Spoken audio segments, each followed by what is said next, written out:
Bismillahirrahmanirrahim.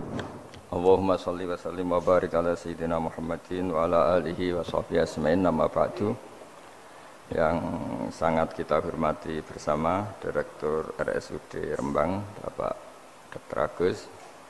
Tadi juga beberapa dokter spesialis, karyawan dan semuanya. Sebelumnya saya juga mengucapkan terima kasih atas pelayanan ibu kami. Beliau gerak di sini sampai 22 hari, bulan Syakban, sampai wafat juga di sini. Dan kami sebagai keluarga sangat terima kasih atas semua pelayanan dan pengabdian tenaga medis di sini.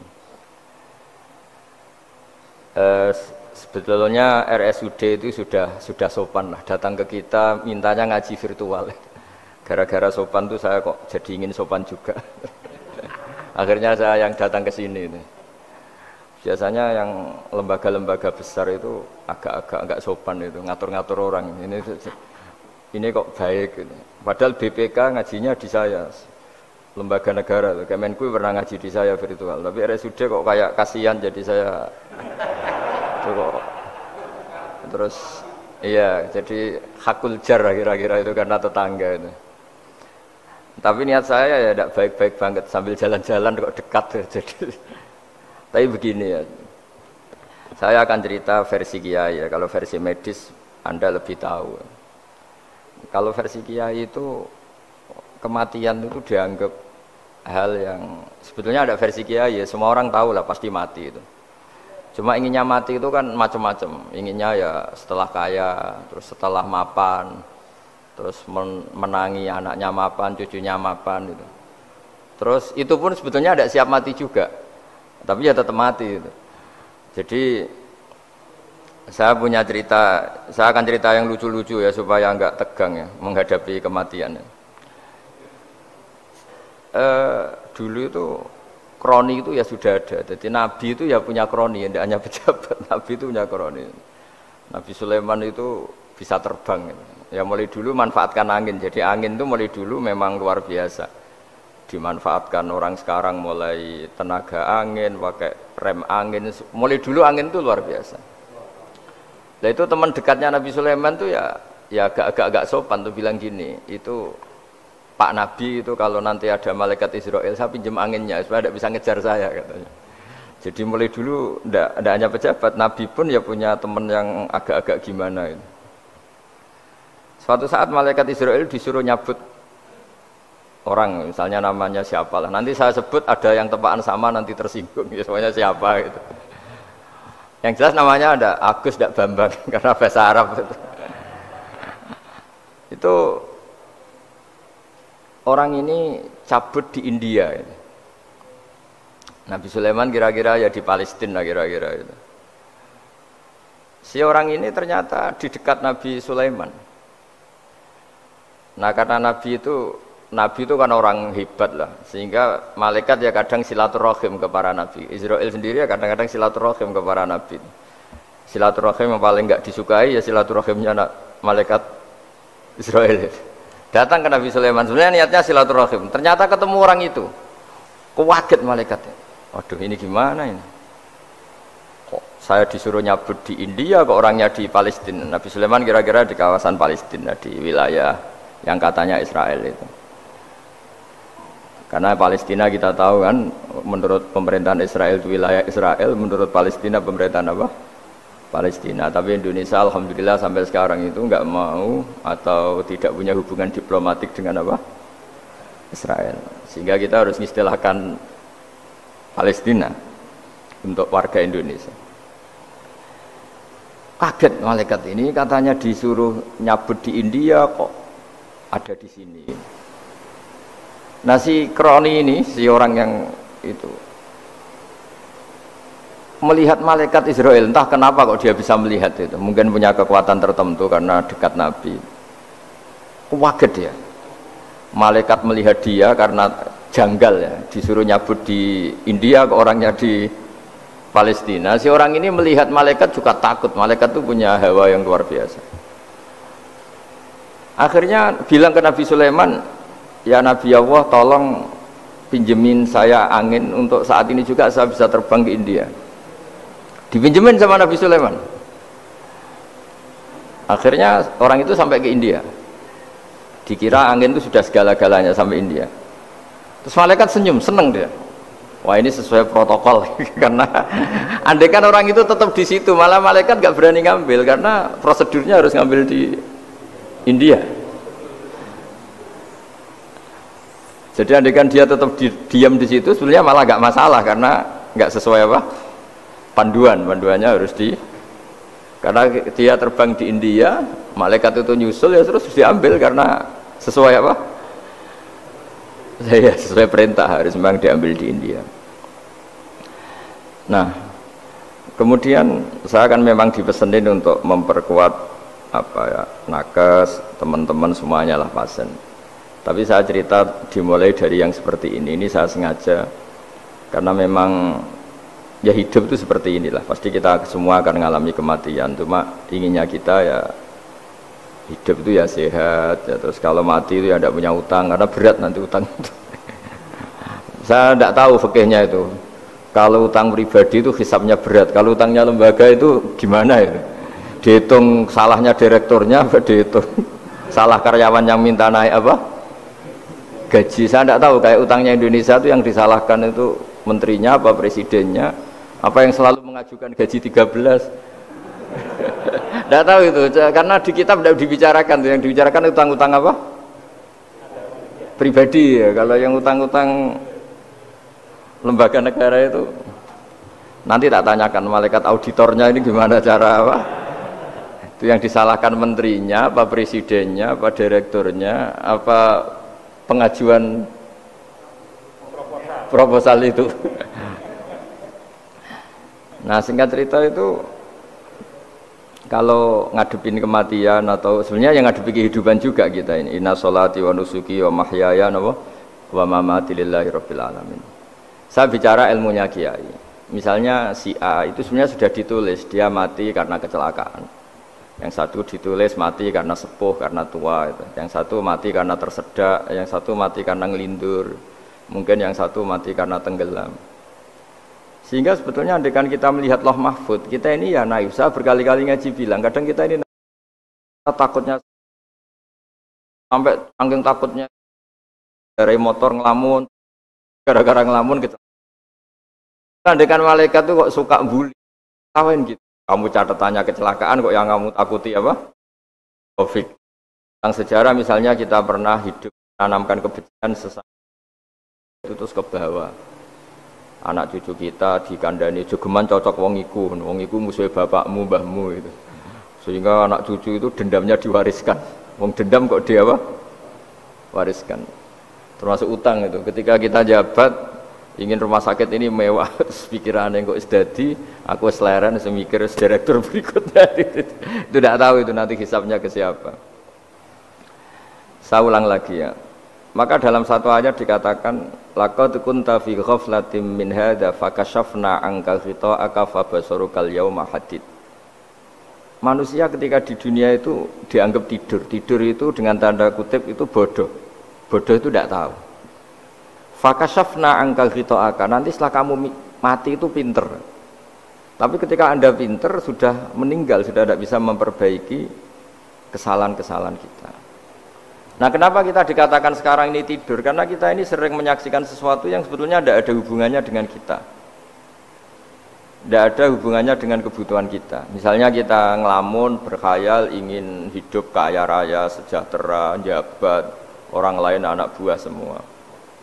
Ternyata itu nggak penting ketika kita di akhirat. Yang penting adalah Anda meninggal dalam keadaan menghamba kepada Allah Subhanahu wa Ta'ala. Saya berkali-kali ngaji, kalau saya berkali-kali bilang, andaikan hati kita nanti direkam Allah, nanti di akhirat sudah direkam, orientasi kita direkam nanti. Pak Agus misalnya ingin punya mobil, punya rumah mewah, punya apa, terus orientasinya gitu. Di depan Tuhan yang menyuruh kita, mensyariatkan kita, inginnya itu ya jadi hamba Allah terbaik, jadi kekasihnya Allah, jadi hamba yang bersujud, dari hamba yang bersedekah. Jadi ini kan tidak sambung, ada cita-cita versi Allah yang dianjurkan Allah, yaitu bercita-cita jadi hamba yang soleh, yang bermanfaat, yang memanfaati orang banyak. Kemudian ini ada cita-cita yang hadzun nafsi, ingin mapan semua orang anak buah. Hal-hal seperti ini itu harus kita jaga, jangan sampai terjadi. Makanya di semua kitab pertama mendahulukan bab niat itu ya faman kana hijratu ilallah wa rasuli fa hijratuhu ilallah wa rasuli. Orang baik itu orang yang orientasinya itu menuju Allah Subhanahu wa taala. Lalu yang kurang baik adalah orang yang orientasinya itu ya harta, perempuan, pokoknya inginnya itu hal-hal yang kepentingan dirinya sendiri. Nah, lalu kenapa kita kadang tidak tahu? Ya tidak tahu itu karena tadi kita kalau tidak wiridan itu tidak punya efek samping kan. Tapi kalau kamu nggak punya uang kan terus lemes. Karena ngerti itu terus uang itu penting, wiridan tidak penting. Nah dari kesimpulan itu sebenarnya kita menjadi bodoh. Karena menjadi bodoh ketika Anda meninggal ternyata uang ini nggak penting, wiridan ini penting. Tapi tahu kita terlambat setelah kita meninggal. Nah di sini saya ingin mengingatkan apapun kondisi kita yang jelas itu ingat selalu kepada Allah Subhanahu wa taala. Caranya ingat gimana? Kata Nabi, kamu bayangkan musibah yang lebih ekstrim, kamu akan tahu yang kamu alami itu ahwanu wa aisar, yang kamu alami itu ringan sekali. Ringan seringan-ringannya. Saya beri contoh ya, kalau Anda belajar, kalau dalam bahasa pondok itu falak, mungkin kalau bahasa umum itu apalah, ilmu apa. Misalnya orang ahli meteor, ahli apalah, ahli perbintangan. Ketakutannya pasti benda langit ini jatuh kemudian menimpa bumi. Nanti kalau Anda ahli geologi itu takutnya bumi ini likuifaksi karena sumber daya alamnya sudah begitu dikeruk, dimanfaatkan. Nanti yang ahli teroris atau yang ahli ekstremis itu takutnya itu ada teroris. Yang ahli sosiologi takutnya Indonesia itu chaos. Kalau chaos ya saling bunuh, saling apa. Jadi semuanya ini ketakutan ini semuanya mengarah terhadap kematian. Kecelakaan lalu lintas ya menjadikan orang mati, likuifaksi kayak kemarin di Sulawesi ya iya, gunung meletus, gempa, tsunami. Nah ketakutan yang menjadikan kematian sebenarnya banyak. Kalau baru tsunami aja ya orang takutnya ke tsunami, nanti kalau ada kematian gempa ya takutnya gempa, kalau temanya Covid ya takutnya Covid. Terus kalau ada tetangga mati karena ngelindur ya baru gue nak turu hati-hati kok nak mati ngelindur. Jadi, nah masalahnya kan kita tidak tahu, nggak tahunya itu, ya tadi takutnya Covid ternyata catatannya itu mati kecelakaan, takutnya kecelakaan ternyata matinya itu ngelindur, kan kita tidak pernah tahu. Dari tidak pernah tahu itu kemudian agama datang dengan anjuran, sudahlah kamu tawakal bahwa semua urusan kamu di tangan Allah Subhanahu wa taala. Inna sholati wa nusuki wa mahyaya wa mamati lillahi rabbil alamin la syarikalah. Yes, ibadah kita, sholat kita, hidup kita, mati kita semua di tangan Allah Subhanahu wa taala. Sehingga dengan berpikir begini ini melihat Covid itu ya kayak melihat potensi kematian yang lain, kayak karena gempa, likuifaksi, kecelakaan, karena ngelindur, karena macam-macam. Kenapa saya membuat atau menyarankan ya supaya orang berpikir demikian, supaya bersyukur bahwa kita ini dihimpit, disekelilingi penyebab kematian tadi. Kalau kita ahli meteorologi mungkin takutnya itu asteroid jatuh, terus kemudian meteor jatuh yang nggak habis digesek oleh sistem alam, terus macam-macam. Yang ahli gempa juga takutnya gempa, yang ahli tsunami takutnya tsunami, yang ahli sosial takutnya Indonesia chaos, kemudian saling apa? Bunuh, saling apa dan sebagainya dan sebagainya. Nah dengan keadaan seperti ini kita ini baik sekali. Bukan sekedar baik, baik sekali. Kita tidak mengalami chaos sosial, kita tidak mengalami likuifaksi, kita tidak mengalami benturan benda langit di bumi kita. Karena itu sekali terjadi, bukan 1-2 lagi, tapi habis seluruh Indonesia, mungkin seluruh dunia. Nah di sini cara Allah membuat kita selalu bersyukur bahwa hal-hal itu tidak terjadi. Jadi ada sebuah ayat yang Allah selalu mengingatkan, a'amintum man fis sama ayyakhsifa bikumul ardo fa idza hiya tamur. Kamu boleh sekali-kali berpikir bumi ini justru potensinya itu likuifaksi, potensinya itu hancur karena di bawah itu ada magma, ada apa minyak, ada macam-macam. Ini kan di bawah ini kan ngerongkong cara Jawa itu karena diambilin terus. Piro-piro diambil yaene ya ono masih bisa dipakai. Belum sistem bumi sendiri wa fil ardi qita'um mutajawirat, bumi sendiri itu berupa lempengan-lempengan. Setiap saat itu potensinya geser, sekali geser ya jadi gempa itu. Terus belum benda langit yang potensinya juga jatuh, sekali jatuh ya habis kita. Jadi yang kita ini dikepung sekian potensi yang bisa menghancurkan kita. Tapi nyatanya mulai Nabi Adam sampai sekarang itu ada kehidupan, ada khayal. Sing Joko ya kepengen payu rabi, mungkin sing wis payu rabi ya mbah kepengen mbah roh. Macam-macam lah. Tapi yang jelas itu wong dikepung kematian kok ya khayalnya masih tinggi gitu. Lah enggak pernah ngayal ya orang yang utang ditagih itu, gak kober ngayal. Soalnya wedine tanggal kredit itu.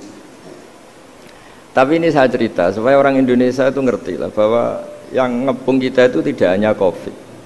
Banyak. Makanya orang Arab itu kalau ngendikan itu wa man lam yamut bisayfi mata bi khairihi ta'addadatil asbab wal maut wahidu. Karena orang Arab itu kan dulu Arab sebelum Islam itu kan satu kabilah nyerang kabilah yang lain. Wah itu kan harus butuh orang-orang tangguh karena dulu sistem rezekinya kayak sistem Indonesia dulu lah. Kerajaan ini nyerang ini supaya satu kerajaan punya eksistensi harus mengalahkan kerajaan yang lain. Bahkan cerita-cerita itu sama lah di Indonesia di mana-mana. Nah itu pemuda-pemuda yang gagah berani itu karena punya pegangan tadi. Wa man lam yamut bisayfi toh mata biwirihi. Kalau kamu tidak mati di medan perang ya tetap aja mati juga. Sehingga mereka kendel gitu kata cerita orang dulu. Ta'addadatil asbab wal maut wahidu. Sebab kematian bisa macam-macam, tapi kesimpulannya tetap saja namanya mati. Lalu Islam itu mengajarkan aksiru min dzikri hadhimil ladzat. Kamu harus banyak ingat mati. Tapi uniknya Islam itu menyuruh ingat mati itu disuruh justru semangat hidup. Karena kita butuh bekal itu. Jadi kalau kamu ingat mati itu jangan terus loyo, terus nunggu takdir mati itu enggak, malah disuruh semangat. Nah, tenaga medis semangat mengobati pasien, yang pasien juga semangat apa? Mensupport dirinya supaya punya keberanian hidup. Orang Jawa nunggoni anak, nunggoni putu. Kalau saya sebagai kiai ya nunggoni santri, nunggoni umat. Jadi ingat mati itu justru dengan cara mencintai hidup. Karena hidup ini adalah bekal kita untuk sanggup ketemu Allah Subhanahu wa taala. Kadang-kadang bekal itu mudah sekali. Ada orang nakal gara-gara minumin anjing yang baru haus, sama Allah dimaafkan. Ada orang yang pulang dari tempat kerjanya, ada duri di tengah jalan, disikirkan takut kena orang, diampuni Allah, akhirnya menjadi ahli apa? Surga. Ada orang yang kerja untuk orang tuanya, kemudian orang tuanya dicukupin menjadi ahli surga. Bahkan ada ahli surga itu ceritanya itu, tapi ini jangan dicoba. Ada orang sudah jelas niat nyon sewu, niat zina, sudah tinggal itu terus mikir dia. Saat itu takut Allah gak jadi, barokahnya gak jadi langsung dia jadi ahli surga. Sarannya gak jadi loh ya. Tapi ya tidak usah dicoba. Itu kalau keterusan masalah. Jadi Islam itu menganjurkan ingat mati, tapi justru dengan cara mencintai kehidupan. Karena yang jadi referensi Allah nanti di akhirat adalah perilaku kita, amal kita zaman apa? Hidup. Jadi disuruh ingat mati, tapi justru dengan cara sangat mencintai apa? Kehidupan. Lalu yang dinamakan kehidupan itu apa? Ya kita-kita ini, ada yang mengkhidmati agama, mengkhidmati orang sakit, mengkhidmati itu ya berbakti, membantu, ada yang nata lalu lintas, ada yang nata keamanan kayak Pak Polisi, ada yang nata keuangan kayak Kemenku, macam-macam. Semuanya harus kita cintai, profesi-profesi yang oleh Islam dianjurkan untuk kita nekuni itu. Jadi saya mohon lewat cerita ini orang itu tidak fokus takut Covid. Kasihan Covid kan jadi tersangka pembunuh sini. Padahal di kampung-kampung orang lugu-lugu yang saking nggak ngertinya itu kalau dikasih sumbangan itu katanya itu salam neng Covid matur nuwun. Itu ribet kalau orang lugu-lugu itu. Dikira Covid itu satu makhluk atau manusia yang apa? Nyumbang itu. Jadi saya mohon semohon-mohonnya, minta seminta-mintanya, sampean harus ngitung nikmat lah. Dengan sistem meteor seperti itu di langit tidak jatuh ke kita, sistem bumi yang sudah ngerongkong gini tidak likuifaksi, Terus di dunia ini banyak kimia, banyak racun. Itu kalau misalnya meledak kemudian dibawa angin, mungkin matinya lebih massal. Ternyata semua itu enggak terjadi. Artinya nikmat yang sekarang kita dapatkan, kita nikmati sekarang itu jauh lebih besar ketimbang ketakutan kita. Nah, ini Islam selalu menganjurkan fazkuru ala Allah la'allakum tuflihun. Selalu ingat sisi-sisi nikmatnya Allah. Kamu jangan hanya sisi wah kita dikepung Covid, kita punya istri judes, punya anak enggak nurut, punya atasan sadis, punya anak buah enggak loyal. Kalau gitu terus ya kamu enggak berani hidup. Yang diingat masalah terus. Itu salah, hidup seperti itu salah menurut Islam. Yang Islam menganjurkan fazkuru ala Allah, kamu ingat sisi-sisi nikmatnya Allah, bukan sisi-sisi kita hidup itu diuji. Saya punya sekian cerita ulama-ulama yang unik, yang punya nasihat itu. Jadi ada orang kaya raya dulu temannya banyak, anak buahnya banyak. Suatu saat dia miskin terus gak ada yang berkunjung. Terus dia ngeluh, curhat ke ulama itu. Ketika saya kaya yang berkunjung banyak, ketika saya miskin kok nggak ada yang berkunjung, kurang ajar betul teman-teman saya. Terus kata kiai itu lucu kalau yang ada nih, ya bagus gitu dong ketika anda miskin sudah ada yang berkunjung. Loh kok bisa? Ya misalnya kamu sekarang jadi buruhnya orang, pas disuruh-suruh dibentak-bentak, terus teman kamu udah datang, malah kamu jadi tontonan toh. Mendingan nggak udah datang, jadi kamu ketika buruh orang nggak malu karena teman-teman kamu sudah tidak datang. Ya alhamdulillah kalau gitu ya.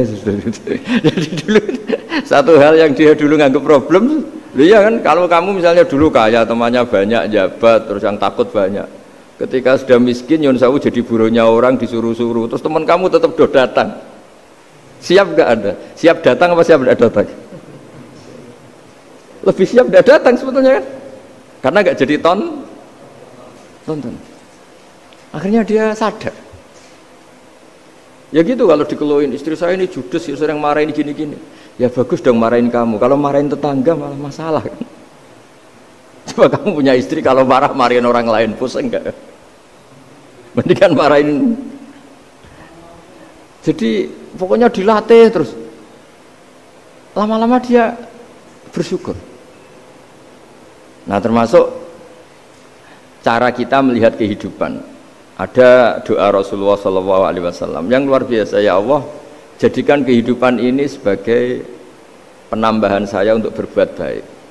Wal mauta rohatan li min kulli syarrin, kalau saya engkau takdir mati ya anggap mawon ini mati itu berakhirnya semua potensi keburukan saya. Orang itu kan potensinya dua, buruk betul atau potensi buruk. Mungkin sekarang kita tidak korupsi, tapi saja suatu saat kita korupsi. Mungkin sekarang kita tidak salah, suatu saat potensi salah. Dan mati itu mengakhiri itu semua. Makanya saya berkali-kali cerita kalau ngaji, kalau orang-orang alim NU itu kalau ada bajingan mati tetap dia seksa ini baik dia. Itu tetangganya nggak mau semua. Wong bajingan kok darani baik. Tapi kiainya ngotot harus disaksikan kalau ini baik. Akhirnya mereka bilang ya baik-baik. Padahal di hati kiainya sudah tidak bisa garong lagi, tidak bajing lagi. Ya baiklah gitu. Jadi sehingga orang-orang soleh itu melihat hidup itu ya biasa, melihat mati itu biasa, karena hidup adalah sarana kita menambah kebaikan dan mati adalah akhir dari segala keburukan kita atau potensi keburukan kita. Jadi Islam itu mengajarkan kita gimana menghadapi kehidupan, juga gimana menghadapi apa?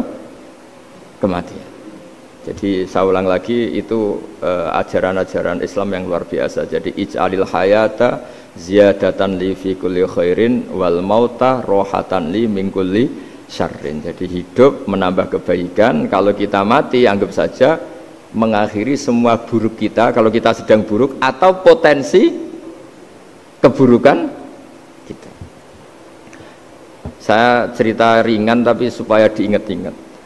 Jadi kalau kita yang nekuni, saya tadi kan sudah bilang, kita kiai yang nekuni ilmu itu ya tadi kita agak fokus bicara Covid. Inna Allaha yumsikus samawati wal ardo antazula wala in zalata in amsakahuma min ahadim min ba'dih. Kalau kamu ahli meteorologi kan melihat ini jatuh jumlahnya besarnya sekian. Ini kalau digesek oleh atmosfer paling masih sekian, kayak kemarin Januari kan hujan meteor yang sering kena Lampung kemarin. Terus di mana-mana mesti takut kamu itu. Kalau kamu ahli gempa takutnya itu ya pergeseran lempengan bumi. Kalau kamu ahli tsunami ya takutnya tsunami. Kalau ahli sosiologi ya takutnya chaos sosial ya, sama kamu medis ya takutnya penyakit yang menular, penyakit seperti ini. Oke, kita sekarang fokus menghadapi Covid dan kita selalu berharap supaya Indonesia terbebas dari apa?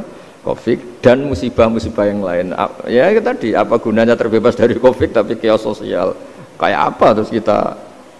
Sehingga Islam selalu mengajarkan harus disyukuri lah bahwa kita sekarang alhamdulillah kita hidup harmonis. Kita kata Mbah Mun Bhinneka Tunggal Ika itu dingentikakno terus yang terakhir masalah air. Air itu sumber kehidupan. Di antara Allah mengingatkan kita adalah kul ara'aitum in asbaha ma'ukum ghoron famay ya'tikum bima imma'in. Bumi ini kan bawahnya ada magma, terus ada air. Normalnya air itu enggak ada. Secara teori itu normalnya air itu enggak ada karena bumi itu kan kalau ada air kan meresap. Sudah meresap, bawahnya itu ada minyak, ada magma, harusnya air itu tersedot habis. Tapi orang saking angkuhnya, saking cueknya, ngira air itu malah potensinya itu abadi.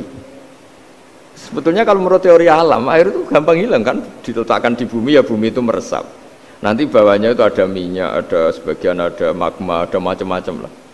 Jadi potensi air itu harusnya nggak ada malah kalau melihat sistem itu. Tapi karena Allah saking rahmannya, air ini dijaga sedemikian rupa tetap ada. Kalau melihat sistemnya kan normalnya malah gak ada. Makanya Allah selalu mengingatkan in asbaha ma'ukum ghoron. Suatu saat air yang kamu pakai yang jadi sumber kehidupan itu bisa saja tahu-tahu hilang. Mungkin tersedot oleh panas bumi atau corong Jawa niku nyeresep entek atau gimana lah cara Allah menghilangkan. Famay ya'tikum bima imma'in. Lalu siapa yang bisa mendatangkan air itu lagi? Ini kata para hafidh, ini yang kata guru-guru ya termasuk yang dikatakan Pak Mukhtar ini, nanti orang harus menghentikan menjawab Allahu Rabbul Alamin, hanya Allah sendiri yang bisa mengatur air ini selalu ada. Itu Pak, kalau kamu pikir kan air kamu sokkan di bumi kan mesti langsung hilang, meresap ke bumi. Bumi ada bawahnya lagi, ada bawahnya lagi, dan mungkin bukan yang paling bawah mungkin tomak, harusnya itu nggak ada. Tapi Allah saking sayangnya mengatur sistem, air itu ada dan tersedia. Tapi ketika orang terlalu cuek dan angkuh sampai lupa syukur tersedianya apa? Air itu Allah mengingatkan, disuruh bayangkan, kul ara'aitum, coba bayangkan kalau in asbaha ma'ukum ghoron. Tadi kan ada khataman ya, saya ikut, terima kasih. Bayangkan kalau air suatu saat itu ghoron menjadi hilang. Fama ya'tikum bima imma'in. Jadi saya tidak bisa spesifik memberi nasihat tentang Covid karena ya tadi yang bisa bunuh kita ini banyak ya, tsunami ya bisa bunuh, gempa bisa bunuh, likuifaksi bisa bunuh, jatuhnya benda lain kita bisa bunuh, takut tanggal utang kaget ya bisa bunuh macam-macam semacam-macam lah, ngelindur ya. Kemarin mudik aja yang sebelum tertata rapi aja, mudik aja berapa kemarin kalau ada apa mudik lebaran yang tahun berapa, 3 tahun yang lalu apa 4 tahun yang lalu dulu. Jadi saya mohon, ketakutan kita adalah yang hakikat adalah takut jadi hamba yang tidak baik. Itu yang harus jadi ketakutan sejati. Takut kita di mata Allah tidak jadi hamba yang baik sehingga kita jauh dari Allah Subhanahu wa ta'ala. Karena cita-cita terbesar kita dan cita-cita terbaik kita adalah jadi hamba yang diridhoi Allah Subhanahu wa ta'ala. Sebaliknya ketakutan kita sejati adalah takut su'ul khotimah, takut jadi hamba yang tidak baik. Kita inginnya adalah assalamu alaina wa ala ibadillahis sholihin. Yang berhak mendapat keselamatan dunia akhirat adalah orang-orang atau hamba-hamba yang soleh. Ya tadi, untuk menjadi soleh itu gampang di Islam itu. Tenaga medis nolong pasien ya ibadah, pasien husnudzon sama dokter ya ibadah, mengelola hidup, ingin hidup ya ibadah, anak ngurus istri, ngurus, pokoknya anak yang ngurus keluarganya juga ibadah. Semuanya itu di Islam itu asal tidak maksiat itu dianggap apa? Ibadah. Dan untuk orang menjadi kekasihnya Allah kayak tadi, ada orang yang karena ngerawat hewan dijadikan walinya Allah, menghilangkan apa duri atau pengganggu di jalan jadi kekasih Allah. Itu cerita-cerita itu semuanya ringan. Bahkan tadi ada yang cerita sekedar ingin maksiat dan tidak jadi. Dalam Islam itu kan gitu, orang merencanakan maksiat kemudian tidak jadi, itu ditulis pahala. Jadi gampang sekali untuk menjadi orang soleh dalam apa? Islam. Kalau tidak bisa itu semua, kata Nabi, takufus syarroka anin nas fa inna sadaqatun minka ala nafsik. Kalau tidak bisa berbuat baik sama orang lain, yang penting tidak mengganggu orang lain. Terus kan enak turu ning omah ngelamun bengak-bengok dhewe aja banter-banter, tapi nak bengok-bengok banter-banter kan ganggu tangga. Itu asal tidak ganggu orang lain. Takufus syarroka anin nas. Kamu jangan sampai efek buruk kamu berakibat pada orang lain. Itu juga fa inna sadaqatun minka ala nafsik. Itu ya bagian dari sedekah kamu. Taruh saja misalnya kalau secara ilmu medis, misalnya kita ini kok dinyatakan positif COVID, secara ilmu medis nggak boleh ketemu orang lain, terus kamu diisolasi. Kamu niatin ketika diisolasi itu tidak menularkan bahaya kepada orang lain. Itu juga ibadah. Jadi ibadah itu gampang sekali, mudah sekali. Karena agama ini yuridu wa bikumul yusra wala yuridu bikumul usra. Agama ini mudah, bukan sulit. Ya, mohon maaf tadi saya nggak bisa datang yang jam 11 karena saya tadi malam hormat di Jogja, acara 7 harinya Kiai Jatabek, tadi pagi baru datang. Tapi saya mohon pokoknya yang seneng ya, hidup itu yang seneng, diberi kesempatan hidup sampai sekarang itu yang seneng. Jangan karena teman kamu meninggal terus akan-akan ini teman saya meninggal, paling saya besok. Kok kamu tahu? Nyatanya besok hidup lagi, besoknya ya hidup lagi, sampai sekarang ya masih hidup. Sudahlah, mensyukuri yang ada. Jadi sudah saya mohon, syukur itu penting. La in syakartum lazidanakum. Justru dengan kita syukur itu insya Allah segalanya akan tambah baik, tambah apa? Baik. Nggih, matur nuwun ngapunten ingkang kathah. Assalamualaikum warahmatullahi wabarakatuh.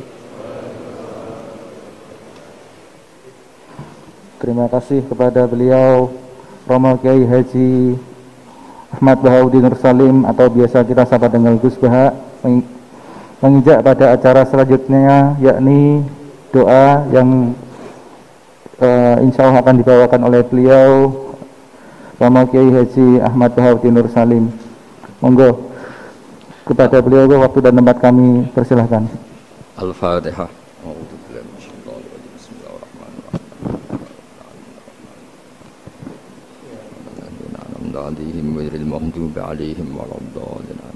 Bismillahirrahmanirrahim. Nahmaduka ya ghafur ya syakur ya rahman ya rahim ya syafi ishfina syifaan la yughadiru saqaman.